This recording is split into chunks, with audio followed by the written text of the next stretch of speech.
भारत का सख्त फैसला, घुटनों पर आया पाकिस्तान, दुनिया के सामने क्यों लगाई गुहार। क्या पाकिस्तान को आखिरकार अपने सबसे बड़ी कमजोरी का एहसास हो गया है? जिस देश ने दशकों तक आतंकवाद को अपनी रणनीति का हिस्सा बनाया, आज वही दुनिया के सामने पानी के लिए गुहार लगा रहा है। सिंधु जल समझौते पर अंतर्राष्ट्रीय सम्मेलन बुलाकर पाकिस्तान भारत पर दबाव बनाने की कोशिश कर रहा है, लेकिन दूसरी तरफ संयुक्त राष्ट्र में भारत आतंकवाद के वित्त पोषण और FATF के मुद्दे पर पाकिस्तान को बेनकाब कर रहा है। क्या पाकिस्तान की यह कूटनीति बेचैनी उसकी मजबूरी या दुनिया की सहानुभूति पाने की नई चाल? आखिर सिंधु का पानी अब दक्षिण एशिया की राजनीति का सबसे बड़ा हथियार कैसे बन गया है? नमस्कार, मैं आर्यन सिंह, आप देख रहे हैं न्यू डंका। न्यू डंका में आपका स्वागत है। दोस्तों, आज बात हो रही है आतंकी पाकिस्तान की, जिसने एक बार फिर भारत पाकिस्तान संबंधों को वैश्विक चर्चा के केंद्र में ला दिया है। दोस्तों, पाकिस्तान ने सिंधु जल समझौते को लेकर अंतर्राष्ट्रीय सम्मेलन बुलाया है, दुनिया से गुहार लगाई है और साथ ही युद्ध जैसी चेतावनी भी दी है। दूसरी ओर संयुक्त राष्ट्र में भारत ने बिना नाम लिए पाकिस्तान पर आतंकवाद और FATF के मुद्दे पर तीखा हमला बोला है। अब सवाल यह है, क्या पाकिस्तान वास्तव में पानी के संकट से घिर गया है? क्या यह सम्मेलन अंतर्राष्ट्रीय समर्थन जुटाने की कोशिश है? क्या भारत की नई रणनीति पाकिस्तान पर पहले से अधिक दबाव बना रही है और आने वाले समय में इसका दक्षिण एशिया की राजनीति पर क्या असर पड़ सकता है? दोस्तों, वर्ष 2025 में पहलगाम में हुए आतंकी हमले में 26 नागरिकों की मौत के बाद भारत ने सिंधु जल समझौते को स्थगित करने का फैसला लिया। प्रधानमंत्री नरेंद्र मोदी ने उसी समय कहा था, खून और पानी एक साथ नहीं बह सकते। यह सिर्फ एक राजनीतिक बयान नहीं था, बल्कि भारत की नई सुरक्षा नीति का संकेत भी था। आतंकवाद और सामान्य द्विपक्षीय सहयोग साथ साथ नहीं चल सकते। इसके बाद पाकिस्तान की चिंता लगातार बढ़ती गई। वहीं दूसरी ओर सिंधु जल समझौता पाकिस्तान के लिए इतना महत्वपूर्ण क्यों?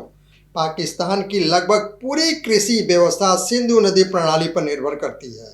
उसके कई बड़े बांध, सिंचाई परियोजनाएं और जल विद्युत संयंत्र इसी नदी प्रणाली से संचालित होते हैं। यदि नदी के प्रभाव की जानकारी समय पर नहीं मिले, यदि जल प्रबंधन प्रभावित हो, तो सबसे पहले असर खेती पर पड़ता है, दूसरा असर बिजली उत्पादन में पड़ता है और तीसरा असर पूरी अर्थव्यवस्था पर दिखाई देता है। यही कारण है कि भारत द्वारा समझौता स्थगित करने के बाद पाकिस्तान लगातार अंतर्राष्ट्रीय मंचों पर इस मुद्दे को उठा रहा है।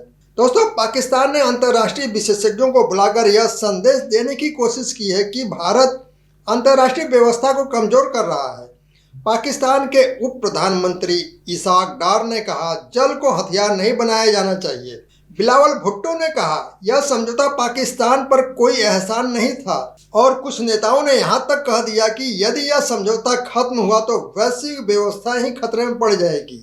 यानी पाकिस्तान यह दिखाना चाहता है कि मामला केवल भारत पाकिस्तान का नहीं बल्कि पूरी दुनिया का है।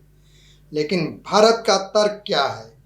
भारत की स्थिति अलग है। भारत का कहना है कि आतंकवाद लगातार जारी रहे और दूसरी तरफ सामान्य सहयोग भी चलता रहे, यह स्वीकार नहीं किया जा सकता।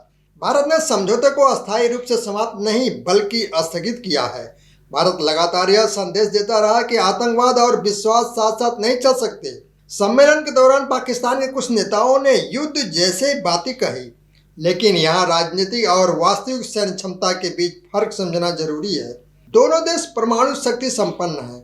ऐसी स्थिति में पूर्ण युद्ध किसी भी पक्ष के हित में नहीं माना जाता। इसीलिए ऐसी बयानबाजी को कई विश्लेषक घरेलू राजनीति और अंतर्राष्ट्रीय दबाव बनाने की रणनीति के रूप में देखते हैं। हालांकि सीमा पर तनाव बढ़ने की आशंका पूरी तरह नजरअंदाज नहीं किया जा सकता। यही कहानी का दूसरा महत्वपूर्ण हिस्सा सामने आता है। संयुक्त राष्ट्र में भारत के अस्थायी प्रतिनिधि परिवर्तन नेनी हरीश ने FATF की विश्वसनीयता पर जोरदार बचाव किया। उन्होंने बिना किसी देश का नाम लिए कहा, कुछ देश FATF पर सवाल इसीलिए उठाते हैं क्योंकि उन्हें जांच का डर है। भारत ने साफ कहा, यदि कोई देश अपनी जमीन का उपयोग आतंकवाद के लिए होने देता है, यदि वह आतंकवाद के वित्त पोषण पर कार्रवाई नहीं करता, तो उसे अंतर्राष्ट्रीय जिम्मेदारियों का पालन करना चाहिए। यह बयान सीधे तौर पर पाकिस्तान की ओर संकेत माना जा रहा है। दोस्तों, FATF क्यों महत्वपूर्ण है? FATF दुनिया की वह संस्था है जो आतंकवाद के वित्त पोषण और मनी लॉन्ड्रिंग पर निगरानी रखती है। पाकिस्तान कई वर्षों तक FATF की ग्रे सूची में रहा।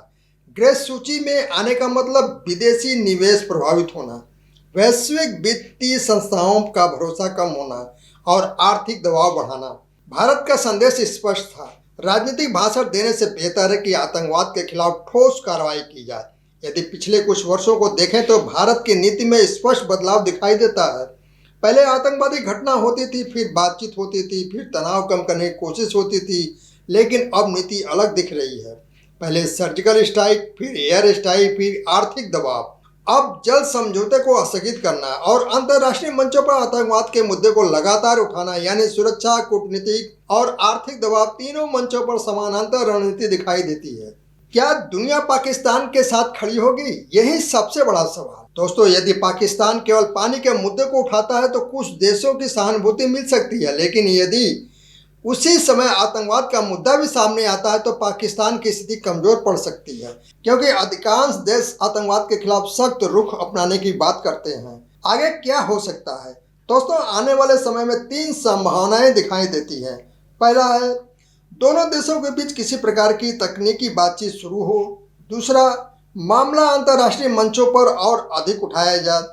और तीसरा है, सीमा पर तनाव और कूटनीतिक दबाव दोनों साथ साथ चलते रहें। इनमें से कौन सी स्थिति बनती है, यह आने वाले राजनीति और सुरक्षा घटनाक्रम पर निर्भर करेगा।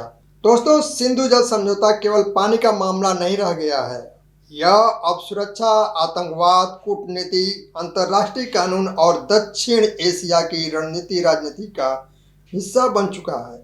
एक ओर पाकिस्तान वैश्विक समर्थन जुटाने की कोशिश कर रहा है, दूसरी ओर भारत आतंकवाद और उसके वित्त पोषण को अंतर्राष्ट्रीय बहस के केंद्र में रख रहा है। यह देखना महत्वपूर्ण होगा कि भविष्य में दोनों देश बातचीत का रास्ता चुनते हैं या टकराव की राजनीति और गहरी होती है। इतना स्पष्ट है, पानी, सुरक्षा और कूटनीति तीनों अब एक दूसरे से गहराई से जुड़े मुद्दे बन चुके हैं और इनके प्रभाव केवल भारत और पाकिस्तान से सीमित नहीं बल्कि पूरे दक्षिण एशिया की स्थिति से जुड़े हैं। दोस्तों, अगर आपको यह राजनीतिक विश्लेषण पसंद आया हो तो इसे शेयर करें, अपनी राय कमेंट में जरूर लिखें और ऐसे तथ्य आधारित विश्लेषण के लिए हमारे साथ जुड़े रहें। धन्यवाद।